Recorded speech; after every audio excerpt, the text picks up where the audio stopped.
इसके बाद शिवाजी के समारंभ की सफलता का समाचार सुनकर पास पड़ोस के हिंदुओं में हर्षोत्साह का उद्वेग हो उठा। मराठा युवकों ने हल चलाना छोड़ दिया और ब्राह्मण युवकों ने अपने पोथी पत्तर, वे सब शिवाजी के ध्वज के नीचे समवेत होने लगे। अब शिवाजी के सामने एक नई समस्या थी, अपने उत्तरोत्तर बढ़ते हुए अनुयायियों के लिए वेतन तथा खाद्य इत्यादि किस प्रकार जुटाएं। वे अपने दुर्गमाला में बैठे बैठे पश्चिमवर्ती समुद्री तीर के प्रदेशों की ओर दृष्टि दौड़ाने लगे। वहाँ प्रभुत धन धान्य विद्यमान था। अभी कुछ काल पहले होने वाले युद्ध में इस प्रदेश को अपेक्षाकृत बहुत कम क्षति पहुंची थी और पूर्ववर्ती पठार की तुलना में यह प्रदेश अत्यधिक समृद्ध था। समुद्र तट के साथ साथ अनेक दुर्ग तथा वाणिज्य स्थान बने हुए थे। अफ्रीका तथा अरब से आने वाले कारवां प्रतिदिन वहां के यात्रा पथों पर यातायात करते रहते थे। ईरान तथा एबिसिनिया से आने वाले सार्थवाह प्रशस्त प्रासादों में निवास करते थे, जिनकी प्राचीरों पर चित्र विचित्र बेल बूटे अंकित थे। इस प्रदेश का मुख्य नगर था कल्याण। अति प्राचीन काल से ही यह स्थान पीतल, बहुमूल्य काष्ठ तथा कामदानी किए हुए कोशे वस्त्र का केंद्र था। सन 1648 के एक अपराह्न में इस प्रदेश का सूबेदार मौलाना अहमद अपने प्रासाद में तंद्रा का आनंद ले रहा था। सुल्तान का यह सेवक जात का अरब था। उसका एकमात्र कर्तव्य था कि वह अपने प्रांत का सरकारी आदाय इकट्ठा करके वर्ष प्रतिवर्ष बीजापुर भेजता रहे। सुल्तान को उसके किसी अन्य कृत्य से कोई लगाव नहीं था और अभी 2-4 दिन पूर्व ही सूबेदार ने इस वर्ष का आदाय बीजापुर की ओर भेजा था। राजकोष को ले जाने वाले कारवां के संरक्षण के लिए सैनिकों का एक दुर्गश दल साथ गया था। कारवां ने निम्नस्थ प्रदेश को पार कर लिया। सामने वह पहाड़ी दर्रा था जिसको पार करके पूर्ववर्ती पठार पर पहुंचा जाता था। इस प्रदेश से बीजापुर की ओर जाने का यही एकमात्र मार्ग था। कारवां दर्रे के मुहाने की ओर अग्रसर हुआ। यहाँ पर पहाड़ियाँ एक बारगी ऊपर उठ चली थी और बादलों को छू रही थी। उनके चारों ओर घना जंगल फैला हुआ था। साधारणतया किसी का साहस नहीं होता था कि एकाकी इस बीहड़ में प्रवेश करे, किंतु सैनिकों का दल साथ होने पर भय का कोई कारण नहीं रह गया था। इस समय भी सैनिकों को किसी आपत्ति की आशंका नहीं थी। दर्रे में कुछ दूर तक जाकर भी उन्होंने लक्ष्य ही नहीं किया कि उनके पीछे दर्रे के मुहाने पर किसी प्रकार की कोई हलचल भी है। किंतु शिवाजी अपने 300 घुड़सवारों को साथ लेकर कारवां के पीछे बढ़े आ रहे थे। इस क्षण गाड़ियों के पहियों की गड़गड़ाहट, सैनिकों के पथराव का शब्द, सूखे पत्तों की चरमराहट और झाड़ियों में बेनेले पशुओं की सरसराहट सुन पड़ रही थी। दूसरे क्षण पीछे की ओर से एक भयंकर गर्जना सुनाई दी, हर हर महादेव। एक दिन यही गर्जना भारतवर्ष के कोने कोने में गूंजने वाली थी। मराठों ने एक क्षण में उन घबराए हुए सैनिकों को धर दबाया। युद्ध तुरंत ही समाप्त हो गया और उस राजकोष के साथ साथ वह सारा कारवां शिवाजी के अधिकार में आ गया। अपनी ओर से लड़े जाने वाले इस प्रथम युद्ध में शिवाजी के केवल 10 आदमी वीर गति को प्राप्त हुए। शिवाजी ने अपने अनुयायियों को उदार हृदय से पुरस्कृत किया और मरे हुए सैनिकों के परिवारों को प्रभुत धन उठा दिया। इधर मध्याह्न के आतप में कल्याण के बाजार जनशून्य थे। मराठा घुड़सवारों की एक टुकड़ी चुपचाप नगर के द्वार पर आ पहुंची। द्वारपालों को बांधकर प्राचीर पर बने हुए अट्टालक में रोक दिया। तब वे घुड़सवार सूबेदार के प्रासाद पर चढ़ दौड़े और उन लोगों ने सूबेदार को बंदी बना लिया। सांझ की शीतल वातास चलने पर कल्याण के व्यापारी जब अपने घरों से बाहर निकले तो उन लोगों ने देखा नगर के द्वार हट्टालक पर भगवा ध्वज फहरा रहा है और सूबेदार के प्रसाद में एक युवक मराठा आबाजी आसीन है। 1-2 दिन के उपरांत शिवाजी स्वयं कल्याण में पधारे। अरब सूबेदार की पुत्रवधू अभी भी प्रासाद में विद्यमान थी। उसको शिवाजी के सामने लाया गया। वह अपने अप्रतिम सौंदर्य के लिए विख्यात थी। शिवाजी ने उसको आते देखकर अपने आसन से उत्थान किया और वे मुस्कुराकर बोले, हाय, यदि मेरी माँ इनकी तुलना में आधी भी सुंदर होती तो मैं ऐसा कुरूप छोकरा नहीं होता।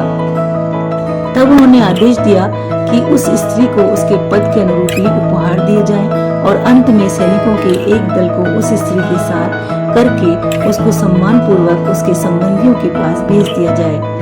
बंदीकृत सूबेदार के साथ भी उन्होंने ऐसा ही विरोचित व्यवहार किया। उसको भी मुक्त करके उन्होंने सैनिकों के एक अन्य दल के साथ बीजापुर भेज दिया।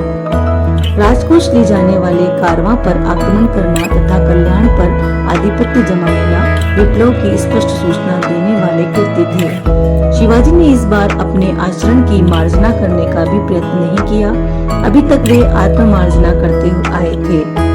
कल्याण के पदच्युत सूबेदार मौलाना अहमद ने बड़े ही नाटकीय ढंग से सुल्तान के दरबार में प्रवेश किया। वह आपाद मस्तक शोक सूचक काले वस्त्र पहने हुए था। वह राज्यासन के पाद मूल तक पहुंचा और उसने अपनी पगड़ी सुल्तान के सामने पटक दी। फिर अपने मुख को दोनों हाथों से पीटता हुआ दुहाई देने लगा कि जिस राजद्रोही ने उसको इस प्रकार अकस्मात और अनायास ही अपदस्थ कर दिया है, उसको दंड मिलना चाहिए। सुल्तान ने तुरंत ही एक दूत शिवाजी के पास भेज दिया। शिवाजी को आदेश दिया गया कि वे तुरंत ही दरबार में उपस्थित हो जाएं। तदंतर शिवाजी के प्रत्युत्तर की प्रतीक्षा करते करते सुल्तान को स्मरण हुआ कि शिवाजी के अपने पिता तो बीजापुर के वेतनभोगी भृत्य हैं। उसने तुरंत ही शाहजी को बंदी करवा लिया और दरबार में बुला भेजा। शाहजी ने सत्य बात बतला दी कि वे पूर्णतया निर्दोष हैं और उनको शिवाजी के दुराचार का कोई ज्ञान नहीं। वस्तुतः तो वे अपने पुत्र के उद्धत आचरण का समाचार सुनकर अन्य दरबारियों की नाई ही सन्न रह गए थे। उन्होंने सुल्तान से प्रार्थना की कि उन पर किसी प्रकार का दोषारोपण नहीं होना चाहिए। उन्होंने सुल्तान को स्मरण कराया कि उन्होंने तो स्वयं ही शिवाजी को एक उद्धत बालक समझकर बीजापुर से निर्वासित कर दिया था। तदंतर उन्होंने तो शिवाजी को देखा तक नहीं था। उन्होंने तो शिवाजी को एक सुयोग्य शिक्षक के हाथों में ही सौंपा था, इसलिए भी यह बात उनकी समझ में नहीं आई थी। वह लड़का बिल्कुल ही विक्षिप्त हो गया होगा। उन्होंने सुल्तान से प्रार्थना की कि तुरंत ही एक सशक्त सैनिक दल भेजकर शिवाजी को बंदी बना लिया जाए। किंतु इस प्रकार का शुभ परामर्श भला सुल्तान की समझ में क्यों आने लगा? उसके तो संदेह में ही वृद्धि हुई। वह बोला कि एक पिता को अपने पुत्र के आचरण से तो अवगत होना ही चाहिए। और राज्यासन के चारों ओर खड़े मुसलमान सामंतों ने भी सुल्तान को विश्वासघात के प्रति सावधान कर दिया। इसमें विदेशी सामंत तुर्क, पठान और हबशी सबसे आगे थे। वे लोग एक हिंदुस्तानी सामंत को और विशेषकर एक हिंदू सामंत को उच्च पदस्थ देखने के लिए प्रस्तुत नहीं थे। शाहजी अपनी निर्दोषता की दुहाई देते रहे, किंतु उनको दरबार से खींचकर बाहर ले जाया गया और बेड़ियों से जकड़ दिया गया। ये स्पष्ट है कि इस समय सुल्तान यदि अपनी शक्ति का प्रयोग करता तो उसके लिए शिवाजी का दमन करना कोई कठिन काम नहीं था। शिवाजी के पास जो कुछ भी शक्ति नहीं थी, ये माना कि वे एक अत्यंत प्रतिभाशाली पुरुष थे, किंतु उनके अनुयायी तो अभी तक भी सैनिक कहलाने योग्य नहीं थे। न तो उनको किसी प्रकार से शिक्षित दीक्षित किया गया था और न उनके पास ठीक प्रकार के शस्त्र अस्त्र ही थे। सुल्तान के तोपखाने के सामने उनका डटे रहना असंभव रहता। किंतु सुल्तान के परामर्शदाताओं ने सुल्तान को यही समझाया कि सैन्य बल का प्रयोग करने की कोई आवश्यकता नहीं। उन्होंने एक सुंदर योजना भी सुल्तान के सामने रखी। हल्दी लगी न फिटकरी और शिवाजी का दमन भी हो जाए, बस शाहजी को कारागार से बाहर निकाल दिया गया और उनको कह दिया गया कि शिवाजी ने यदि तुरंत ही बीजापुर में आकर आत्मसमर्पण नहीं किया तो उनको जीवित ही दीवार में चिन दिया जाएगा। शाहजी ने फिर अपनी निर्दोषता की दुहाई दी। उनको आदेश दिया गया, अपने पुत्र को बुलाने के लिए एक पत्र लिख दो, उसको अपने सिर पर खड़े संकट का समाचार भेज दो। यदि यह नहीं आया तो तुम मारे जाओगे। अतः शाहजी ने शिवाजी के नाम एक पत्र लिख दिया। पत्र में बहुत ही घबराहट प्रकट की गई थी। तब उनको दीवार में बने हुए एक आले में खड़ा किया गया और श्रृंखला बंधन से दीवार के साथ बांध दिया गया। राजलोग आले को ईंटों से चिनने लगे। फिर कई दिन तक चिनाई बंद कर दी गई। सुल्तान शिवाजी के आगमन की प्रतीक्षा कर रहा था, किंतु शिवाजी के आगमन का तो कोई संकेत ही नहीं मिला। शिवाजी की उद्विग्नता तथा किंकरते विमूढ़ता की कल्पना की जा सकती है। यदि वे आत्मसमर्पण कर देते तो संभवतः उनके अपने प्राणों का हरण हो जाता। दूसरी ओर सुल्तान अपनी धमकी को पूरा करने पर तुला हुआ था और शाहजी जीवित ही दफनाए जाने वाले थे। यद्यपि शिवाजी के पिता ने कभी भी उनके प्रति स्नेह प्रकट नहीं किया था, फिर भी पिता के संकट की कल्पना करके ही शिवाजी अस्थिर हो गए।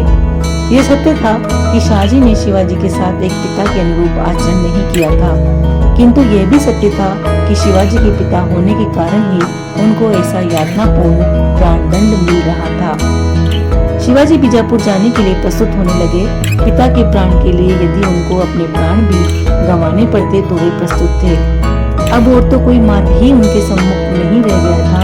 ये कहा जाता है कि उनकी धर्मपत्नी साईबाई की आर्त अभ्यर्थना ही उनको बीजापुर जाने से रोक पाई थी।